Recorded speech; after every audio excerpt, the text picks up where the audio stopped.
Supreme court ने बिहार लोक सेवा आयोग के अध्यक्ष रवि मनुभाई परमार की नियुक्ति को चुनौती देने वाली याचिका पर बिहार सरकार को नोटिस जारी किया।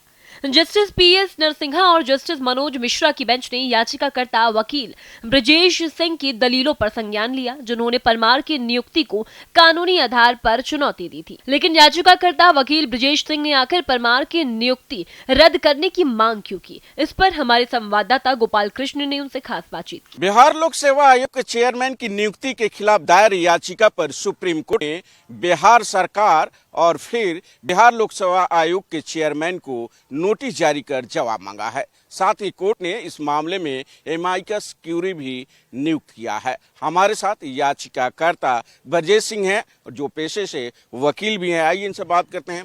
सर, आपकी मांग क्या थी?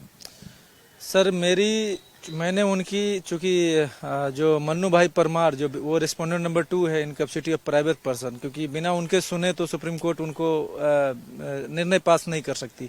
तो बेसिकली 2017 में जब ये वहाँ बिहार कैडर का एस ऑफिसर है, तो ये बिहार महादलित विकास मिशन एक वहाँ पर एक आयोग बनाया गया था SC ST के स्किल वेलफेयर के लिए।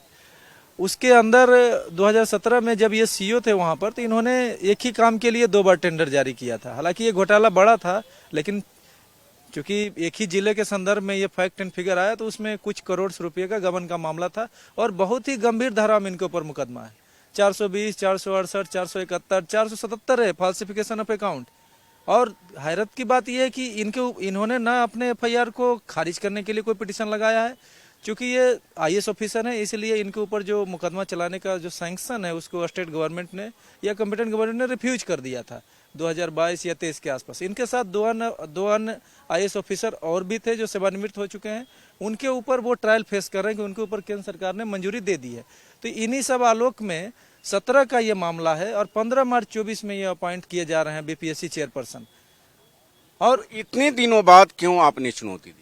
सर, जब इससे जुड़े जो भी डॉक्यूमेंट है, मुझे करीब 1 महीना लग गया इनको रिसर्च करने में, क्योंकि ये जनरल एडमिनिस्ट्रेशन डिपार्टमेंट में ये खुद तैनात थे। तो नोटिफिकेशन जो है इनका जिस दिन एक्सेप्ट हुआ वो स्कैटर्ड मैनर में वहाँ था। और चूंकि जब ये मामला जब प्रदर्शन शुरू हुआ, तो इसी दौरान मेरी नज़र में भी ये चीज़ आई कि इनके ऊपर बहुत गंभीर धाराओं में मुकदमा दर्ज है और ना किसी कोर्ट ने इनको राहत दिया है। उसके बाद भी ये as it is BPSC chairman बने हुए थे। और चूंकि सुप्रीम कोर्ट का भी जजमेंट है, और ऐसे भी अगर सामान्य आदमी के हिसाब से भी सोचें कि अगर कोई किसी पोस्ट पे अपॉइंट हो जाता है, ये कंटिन्यूइंग कॉज ऑफ एक्शन है, क्योंकि उनके ऊपर मामला लंबित है। तो इसको चुनौती किसी भी समय जब जानकारी में आ जाए तो दिया जा सकता है। सुप्रीम कोर्ट ने इसमें एमाइकस क्यूरी नियुक्त किया, क्यों नियुक्त किया है और एमाइकस क्यूरी क्या करेंगे? संभवतः चूंकि मैं यंग एडवोकेट हूं, सुप्रीम कोर्ट ने मेरे से उससे संबंधित सवाल भी पूछे। उसके बाद माननीय सर्वोच्च न्यायालय ने इसमें एमाइकस इसमें कोर्ट को असिस्ट करेंगे। बिसाइड दैट जो पिटिशनर का काम है वो मैं करूंगा और वो कोर्ट को असिस्ट करेंगे। तो अब देखना होगा, जब इस मामले में सुप्रीम कोर्ट अगली सुनवाई करेगा तो बिहार सरकार और फिर बिहार लोक सेवा आयोग के चेयरमैन के क्या जवाब आते हैं और उसके बाद कोर्ट का क्या आदेश आता है। भारत एक्सप्रेस के लिए कैमरा पर्सन धर्मेंद्र गौतम के साथ गोपाल कृष्ण।